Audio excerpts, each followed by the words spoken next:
y'all, it's your boy Rico. And Sam. God. And today is our Q episode. It's about those that are questioning if they are trans. Yeah. Rico looks too cute. And I didn't look as cute, so I'm only just gonna wear this blanket this whole time. Oh my god.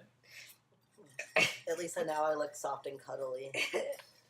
Sorry, I prepare and you don't. He didn't look cute when I first got here. I live here.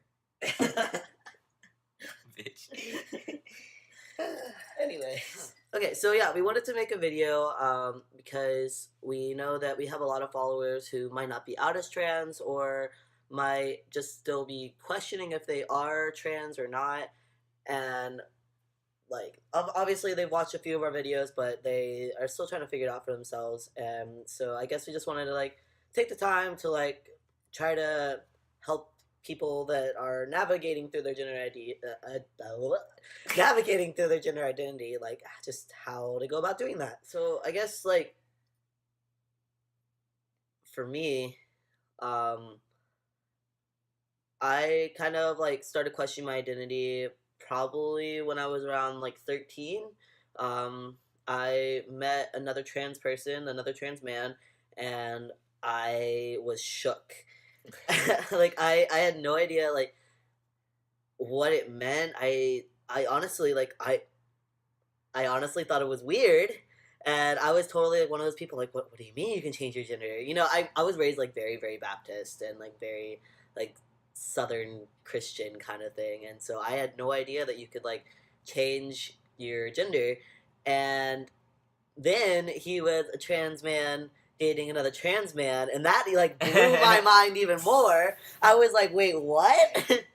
Like I remember like trying to like I had told my parents, and I remember like trying to like break it down for my dad at one point, because he was like, I was going to out youth with this guy, and like I guess was just trying to like explain who my friends were, I guess. And he was like, so what do you mean? And I was like, well, basically it's two people and they're gay men, but they were born AFAB, but they're not lesbians because they're men now, so now they're gay men. But yeah, it was just a mess. And little 13-year-old me had no idea what was going on, but I knew that I was intrigued. And so after hanging out with them for a while, I moved away, and I moved up to the mountains in Colorado, and I was one of three queer people in that entire town. And I, of course, was dating the other AFAB person at the time because we were the only two, and that's all we had. And I remember we had taken a break, and we got into this like little unspoken battle about who was more butch than who. And so they ended up getting their hair cut off into like the Justin Bieber like flippy hair, and so I was like, you know what, I'm gonna top that. And so I went, and my hair would like past my butt, and I went and just shaved it all off. I had like a really awful faux hawk for a long time. Haven't we all? I think we've all been there. That cringy rite of passage. Yes. But look at me, I have a mohawk, so what do I have to say about that? But you're cute. Anyways. But yeah, so I think it was like, honestly, cutting off my hair was probably like the most freeing thing in the entire world for me, because that's when other people started questioning my gender identity, which kind of forced me to question my own. And like, you know, I was working, and like I said, I was in a little mountain town, and there wasn't a lot of queer people there. And so, you know, people would come in, and they would be like questioning like the name of my name tag, saying this isn't your name, like you're a boy, like blah blah blah. And it's like, wait, you're right, this isn't my name. Wait, you're right, I'm not a girl. Like, and like just like hearing that all the time, like I was like, you know what, this like obviously something's going on in the universe is trying to tell me something. And so it was right around it was while I was living there in the mountain town that I started being like, you know what, okay, I am genderqueer. And my partner at the time, we had gotten back together, came out to me as genderqueer too. So, and it was actually like a really cool experience because we got to navigate that together. Like, you know, like flip-flopping with our pronouns because we didn't fight as genderqueer, so some days we felt more feminine, some days we felt more masculine.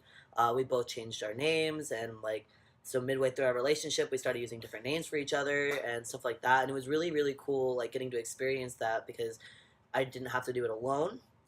um, and I identified as genderqueer for probably like 2 years I think.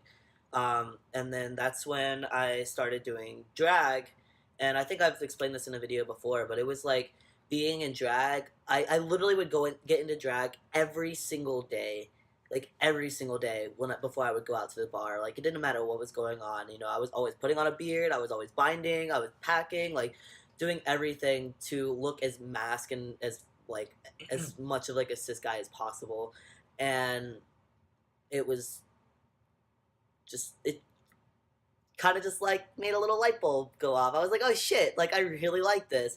And that's how I realized that I was trans, was just like hearing other people use male pronouns only for me, hearing other people call me Sawyer instead of my dead name. Like I go by Sam, but Sawyer was my drag name, and there are still tons of people that still know me just as Sawyer, and that's fine. I answer to both. But yeah, it was just like such a cool experience for me to like question my identity and then like have other people validate my identity and like kind of push me more than I even wanted to be pushed, but in a good way to like kind of just like figure it out. Like I had so many people asking me, "Are you going to transition? Are you going to transition? Are you going to transition?" Like every single day.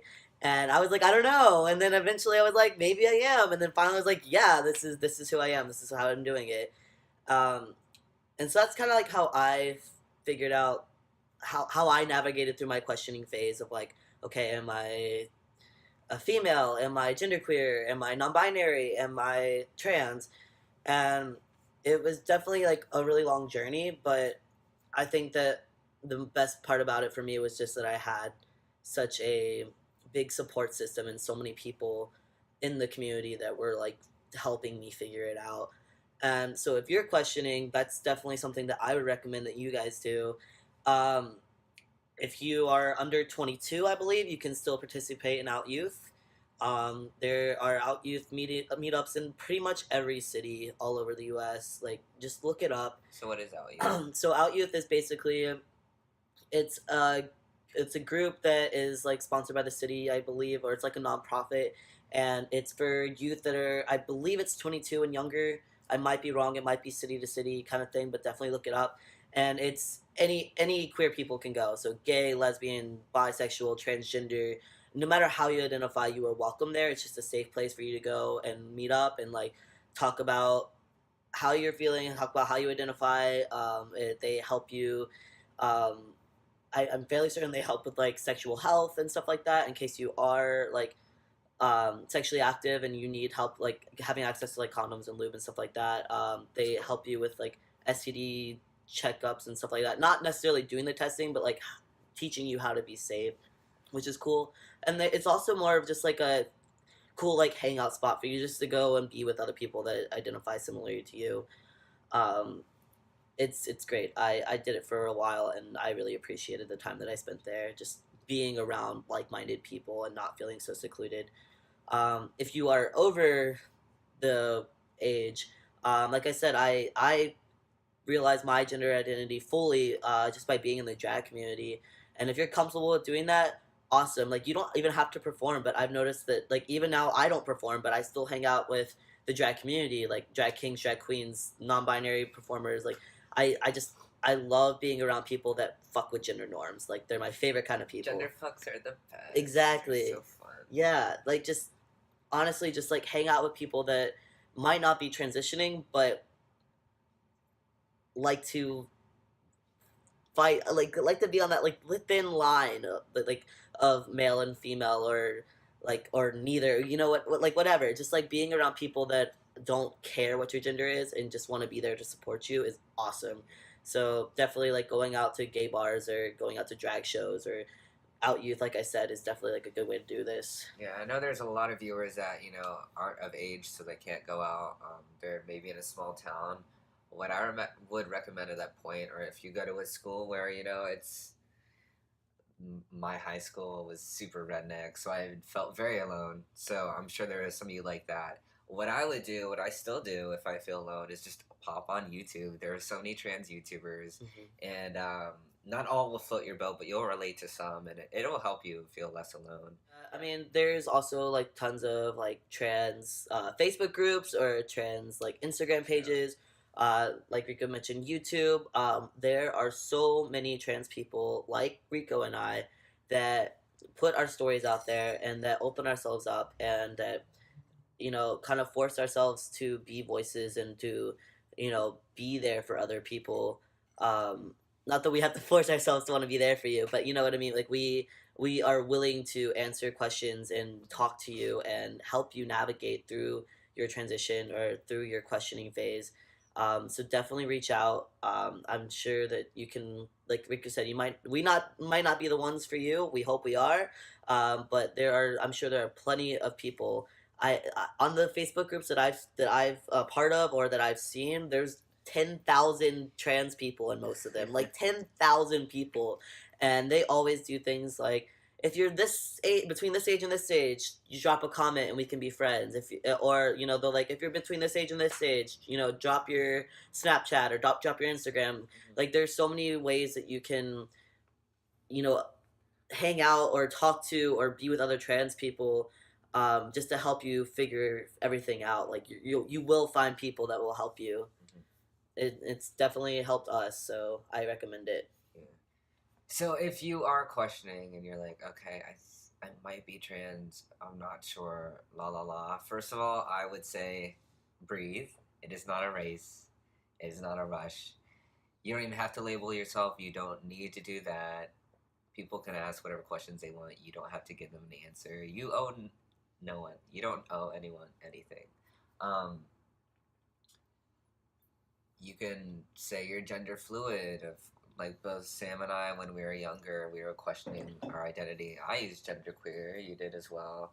Um, but for me, the tipping point to where I realized I'm not genderqueer, I'm trans, is the the dysphoria just got to be too much. It was like it was like never ending. It got like it used to be in phases, but then it was like every day, and it's like, okay, Rico, I don't think a genderqueer person is just dysphoric. You know what I mean? And yeah, it just got so bad. And then it's like, you know what?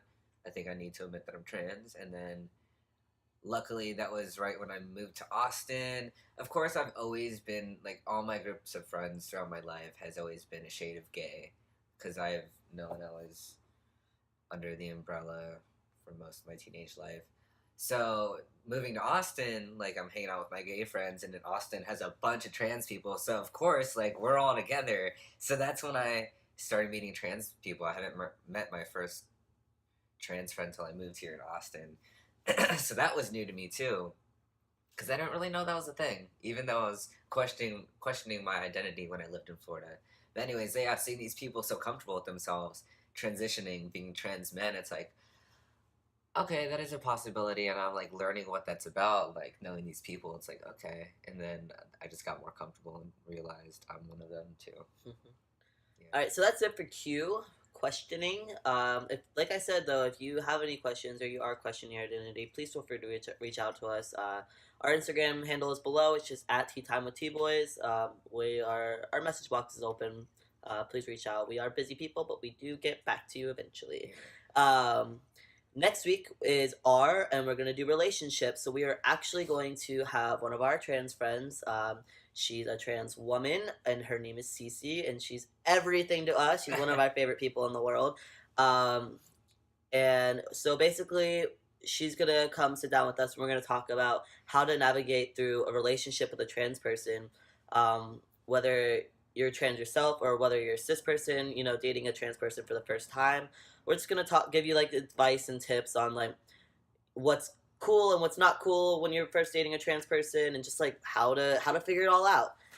We think that it's really important to have like a trans woman and trans men, talking about this, just because there are differences. Yes, perspectives are Yeah, important. definitely, and we're really excited. Yeah, we are. Cool. Yeah. Awesome. So if you like this video, you know what to do. Like, comment, share, and definitely subscribe. Yes. We'll see you next week with CC, y'all. Bye. Bye.